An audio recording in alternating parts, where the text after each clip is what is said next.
Hi guys, कैसे हैं आप। आशा करती हूँ आप सभी अच्छे होंगे। एजुकेशन ट्यूटोरियल क्लास में आपका स्वागत है।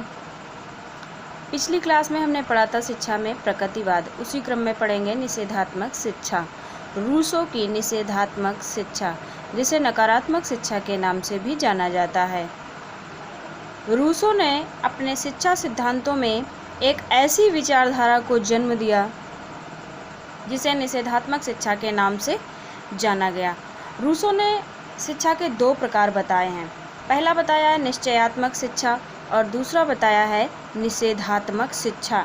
जान लेते हैं क्या है निश्चयात्मक शिक्षा और निषेधात्मक शिक्षा। उस समय जो प्रचलित शिक्षा थी, रूसो के समय में जो प्रचलित शिक्षा थी वो निश्चयात्मक शिक्षा थी। और इस निश्चयात्मक शिक्षा का घोर विरोध किया है रूसो ने। रूसो कहते हैं कि निश्चयात्मक शिक्षा बालक के बौद्धिक विकास पर बल देती है, यानी कि निश्चयात्मक शिक्षा के द्वारा बालक के बौद्धिक विकास पर बल दिया जाता है। उसे छोटा प्रौढ़ मानकर शिक्षा दी जाती है। बालक अभी छोटा है पर उसे प्रौढ़ मानकर शिक्षा दी जाती है। इस प्रकार की शिक्षा में बालक का सर्वांगीण विकास नहीं हो पाता है, ऐसा रूसो का मानना है। रूसो ने निश्चयात्मक शिक्षा के संबंध में क्या कहा है?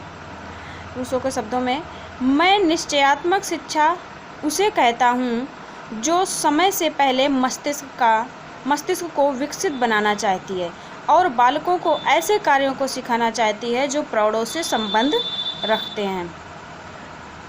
अर्थात रूसो का मानना है कि निश्चयात्मक शिक्षा के द्वारा बालक का सर्वांगीण विकास नहीं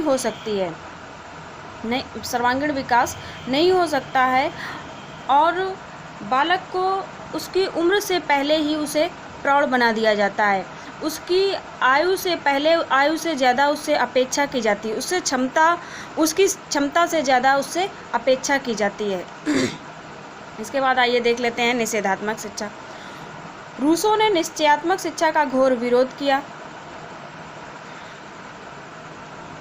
और इसके स्थान पर निषेधात्मक शिक्षा का समर्थन किया।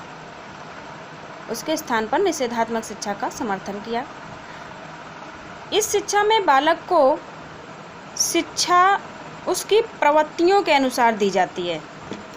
इस शिक्षा में क्या है? शिक्षा बालक की प्रवृत्तियों के अनुसार दी जाती है।